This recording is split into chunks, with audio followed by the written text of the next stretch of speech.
July మాసం వచ్చేసిందంటే చాలు భారీ వర్షాలు కురిసే అవకాశాలు ఉంటాయి. ప్రతి ఏడాది కూడా ఇదే సీన్ రిపీట్ అవుతూనే ఉంటుంది. కాకపోతే ఈసారి మాత్రం వర్షాలు లేకపోవడంతో అటు రైతులు కావచ్చు, ఇటు వివిధ రంగాల్లో ఉన్న వారందరికీ కూడా చాలా వరకు ఇబ్బంది కలిగిన పరిస్థితి కనిపిస్తా ఉంది. సో మరి ఈ వర్షాలకు సంబంధించి మరి రానున్న రోజుల్లో కురుస్తాయా లేదా అనే విషయం పక్కన పెడితే మాత్రం ఎల్నినో ఎఫెక్ట్ ఏ విధంగా ఉంటుంది, అసలు ఎల్నినో అంటే ఏంటో అని కూడా ప్రతి ఒక్కటి తెలుసుకుందాం. ప్రస్తుతం మనతో పాటు ఉన్నారు వాతావరణ శాఖ సీనియర్ అధికారి శ్రీనివాస్ గారు ఉన్నారు. ఒక్కసారి వారి మాటలు తెలుసుకుందాం. సార్ నమస్తే సార్. సార్ చూసుకున్నట్లయితే దాదాపుగా మీరు చెప్పినట్లుగానే వర్షాలు లేని పరిస్థితి. సో రానున్న 2 రోజుల్లో అసలు వర్షాలు కురిసే అవకాశాలు ఏమైనా ఉన్నాయా? రాగల 4-5 రోజుల వరకు కూడా తెలంగాణలో ప్రత్యేకమైన సినాప్టిక్ పరిస్థితులు ఏమీ లేవు. దీనివల్ల పెద్దగా వర్షపాతానికి అవకాశం లేదు. అక్కడక్కడ కొద్దిపాటి జల్లులు అయితే జనరల్గా మాన్సూన్ సీజన్లో రోజు ఎక్కడొక్కడ పడుతూనే ఉంటాయి. అయితే వీటి వల్ల పెద్దగా ఉపయోగకరమైన జల్లులు కాదు, కొద్దిపాటి జల్లులు మాత్రమే పడుతూ ఉంటాయి. రాగల 5-6 రోజుల వరకు ప్రత్యేక సినాప్టిక్ పరిస్థితులు ఏమీ లేనందున ఇటువంటి వర్షాలకే మనకి అవకాశం ఉంది. కానీ పెద్దగా భారీ వర్షం కానీ విస్తృతంగా రాష్ట్ర వ్యాప్తంగా వర్షానికి కానీ ప్రస్తుతం మనకి అవకాశం లేదు. ఓకే సార్, చూసుకున్నట్లయితే అటు సోషల్ మీడియా కావచ్చు, మెయిన్ మీడియా కావచ్చు, ఎల్నినో ఎఫెక్ట్ అనేది చాలా వరకు ఉందని చెప్పేసి కొన్ని వార్తలు అయితే వస్తూ ఉన్నాయి. అసలు ఎల్నినో అంటే ఏంటి సార్? ముఖ్యంగా దానివల్ల ఎఫెక్ట్ ఏంటి? మనకి ఎల్నినో పరిస్థితులు జూన్ నుంచి ఉన్నాయి.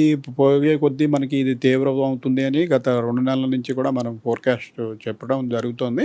ఎల్నినో అంటే మనకి మాన్సూన్ను ప్రభావితం చేసే ఒక అంశము. మనకి ఈ పసిఫిక్ మహాసముద్ర ప్రాంతం దక్షిణార్ధగోళంలో భూమధ్య రేఖకు దిగువన ఈ 5 degrees సౌత్ అక్షాంశం ప్రాంతంలోని పసిఫిక్ మహాసముద్ర జలాలు మనకి ఈ నార్మల్ స్థాయిని మించి 0.5 degrees పెరిగినా కూడా దాన్ని ఎల్నినో పరిస్థితి అంటాము.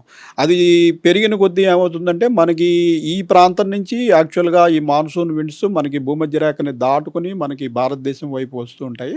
సో అక్కడ టెంపరేచర్లు పెరిగినట్టయితే మనకి అవి భారతదేశం వైపు కాకుండా మరో వైపుకి ఎక్కువగా పోయే అవకాశం ఉంటుంది. ముఖ్యంగా సౌత్ అమెరికా, పెరు అటువంటి దేశాల్లో అత్యధిక వర్షపాతము, వరదలు రావడము, మనకి ఇటు ఆస్ట్రేలియా, ఇండియా ఈ దేశాలలో ఇలా వర్షాభావ పరిస్థితులు, కరువు ఇటువంటివి రావడం జరుగుతూ ఉంటుంది. సో అటువంటి ఇది ఈ ఎల్నినో, లానినా అన్నది ఒక గ్లోబల్ సైకిల్. కొన్ని సంవత్సరాలు మనకి పసిఫిక్ మహాసముద్రంలో తూర్పు భాగంలో వేడెక్కితే కొన్ని సంవత్సరాలు పశ్చిమ భాగంలో వేడెక్కుతూ ఉంటాయి. ఇది కొన్ని వేల సంవత్సరాలు బట్టి ఒక సైకిల్గా కొనసాగుతూనే ఉంటుంది.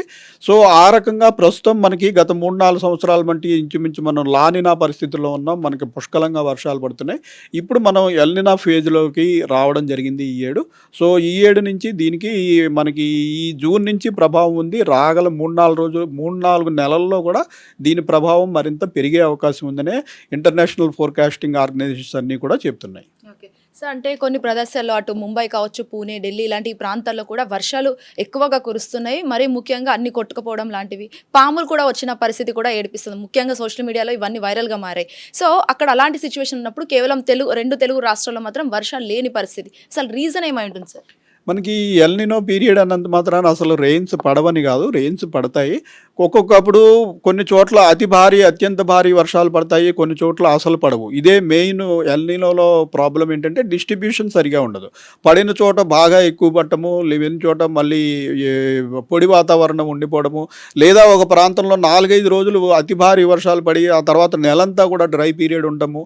ఇటువంటి పరిణామాల వల్ల ఎక్కువగా నష్టం జరుగుతుంటుంది. ఆ రకంగానే మనకి పశ్చిమ తీరంలో మొన్న లాస్ట్ వీక్ ఒక ఆఫ్ షోర్ ట్రఫ్ ఒక తీర ప్రాంతంలో ద్రోణి ఉండటం వల్ల ఆ ప్రాంతంలో విపరీతమైన వర్షాలు పడి ఎంటైర్ జూలై నెలలో పడాల్సిన వర్షపాతం అంతా ఒక 3 రోజుల్లో పడిపోవడం జరిగింది. సో ఇటువంటి పరిణామాలు కూడా మనకి ఎల్నినోలో ఉంటాయి. అలాగే మనకు దగ్గర కూడా ఉన్న సముద్ర ప్రాంతం ఇటు పశ్చిమ మధ్య బంగాళాఖాతంలో కూడా ఏదైనా అల్పపీడనం ఏర్పడితే మనకు కూడా అతి భారీ వర్షాలు పడే అవకాశం ఉంటుంది. కానీ పడినప్పుడు వర్షాన్ని, అందుకనే అందరికీ చెప్తున్నది ఏంటంటే ఈ వర్షపాతం అనేది ఈరోజు భారీ వర్షం ఏ ప్రాంతంలోనైనా పడితే మనకి ఇంకా వర్షాలు వచ్చేసాయని ధీమాగా ఉండొద్దు. ఆ ఎక్సెస్ నీటిని జాగ్రత్త చేసుకుని మళ్ళీ డ్రై పీరియడ్ డెఫినెట్గా వచ్చేస్తుంది. వచ్చినప్పుడు వాడుకునేలాగా దాన్ని ఉంచుకోవాల్సిన అవసరం అయితే ఉంది. సార్, నైరుతి ఋతుపవనాల ఎఫెక్ట్ ఏ విధంగా ఉండబోతుంది? అంటే దాదాపుగా ఇది వరకు చూసుకున్నట్లయితే మీరు ప్రకటించిన ఒక దాంట్లో కూడా నైరుతి ఋతుపవనాల ఎఫెక్ట్ అయితే చూపిస్తూ ఉంది అని చెప్పేసి కూడా న్యూస్లో వైరల్గా మారింది. నైరుతి ఋతుపవనాలు మామూలుగా జూన్ నుంచి వచ్చేసాయి, మనకి ఇండియా అంతా వ్యాప్తి చెందాయి. నైరుతి ఋతుపవనాల మీద ఎల్నినో ప్రభావం ఉంటుంది. ఎల్నినో ప్రభావం ఉండటం వల్ల ఇలాంటి వర్షపాతంలో లోటుపాట్లు అనేవి ఉంటాయి. సార్ గతంలో గత 2-3 రోజుల నుంచి చూసుకున్నట్లయితే గాలి తీవ్రత అనేది ఎక్కువగా మారిపోయింది. సో రానున్న రోజుల్లో గాలి ఎక్కువగా వీచే అవకాశం ఉందా? ఒకవేళ ఉంటే ఎంత శాతం నమోదవుతుంది? మనకి మొన్న లాస్ట్ వీక్ అంతా కూడా ఇటు పశ్చిమ తీరంలో ఆఫ్‌షోర్ ట్రఫ్ ఉంది. అలాగే మనకి తూర్పు తీరంలో ఒక తీవ్రమైన వాయుగుండం ఉంది. సో, ఈ గాలులనేవి మనకి సెంట్రల్ ఇండియా మన ఈ ద్వీపకల్ప భారతదేశం మీదుగా వేగంగా ఆ ప్రాంతానికి వీయడం జరిగింది. సో, లాస్ట్ వీక్ అంతా ఇంచుమించు మనకి 50-60 కిలోమీటర్ల వేగంతో ఈదురుగాలులున్నాయి. ప్రస్తుతం ఆ అల్పపీడనం బలహీనపడింది. ప్రస్తుతం మనకి దూరంగా ఉత్తర భారతదేశంలోకి మూవ్ అయిపోయింది. సో, రాగల 4-5 రోజుల్లో మనకి పెద్దగా ఈదురుగాలుల వేగం కూడా నిన్నటి నుంచి యాక్చువల్‌గా చాలా వరకు తగ్గిపోయింది. అయితే కొద్దిపాటి ఈదురుగాలులనేవి ఎప్పుడూ మాన్సూన్ సీజన్‌లో ఉంటాయి. సో, 30-40 కిలోమీటర్ల వేగంతో అక్కడక్కడ ఈదురుగాలుల వేగం ఉండే అవకాశం ఉంది. రాష్ట్రంలో చెదురుమదురుగా అక్కడక్కడ కొన్ని ప్రాంతాల్లో కొద్దిపాటి జల్లులు పడే అవకాశమే రాగల 4-5 రోజుల వరకు ఉంది. సార్ ఫైనల్లీ అయితే వర్షాలు లేవు అని చెప్పేసి అంటా ఉన్నారు. సో నీళ్లను ఏ విధంగా స్టోరేజ్ చేస్తే బాగుంటుందని చెప్పేసి అనుకోవచ్చు? వర్షాలు లేవు అని అంటలేదండి. వర్షాలు ఏంటంటే అరకొరగా ఉండడము లేదా డిస్ట్రిబ్యూషన్ సరిగా లేకపోవడము ఈ రకంగా ఉంటాయి.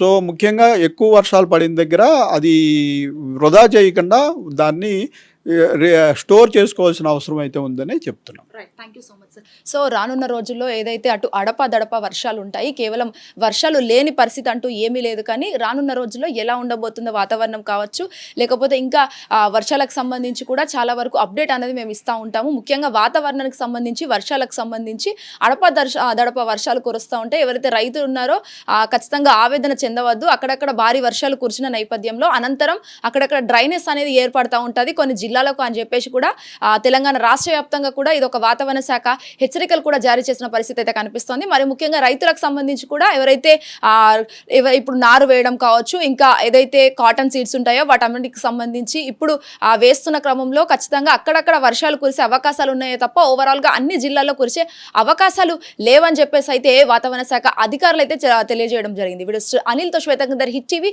హైదరాబాద్. హిట్ టీవీ యాప్, ఇందులో short news, live news, entertainment shows, movies, digital magazines తో పాటు మీ జిల్లా వార్తలను కూడా ఫ్రీగా చూడొచ్చు. ఇంకెందుకు ఆలస్యం, వెంటనే హిట్ టీవీ యాప్ ని డౌన్లోడ్ చేసుకుని ఫ్రీగా ఎంటర్టైన్మెంట్ పొందండి. Hit TV app. Hit TV app. Please download hit TV app. Hit TV యాప్ని ఫ్రీగా డౌన్లోడ్ చేసుకొని ఎంజాయ్ చేయండి. మీకు నచ్చిన ఎంటర్టైన్మెంట్ కోసం హిట్ టీవీ యాప్ ని ఫ్రీగా డౌన్లోడ్ చేసుకుని ఎంజాయ్ చేయండి. హిట్ టీవీ యాప్ ని డౌన్లోడ్ చేసుకుని ఆస్వాదించండి, ఆశీర్వదించండి. ఇంతమంది సెలబ్రిటీలు హిట్ టీవీ యాప్ ని డౌన్లోడ్ చేసుకోండి అని చెప్తున్నారంటే ఎంత మంచి యాప్ ఆలోచించండి. అమెరికా అమెరికా అమెరికా అమెరికాలో చదవాలనుకునే వాళ్ళకి విశ్వసనీయమైన పేరు మన శౌర్య కన్సల్టెన్సీ. UK లో 1 year masters. UK లో 1 year masters. 2 years work permit up to 5 years visa. Contact Saurya Consultancy. Contact 89851 89851.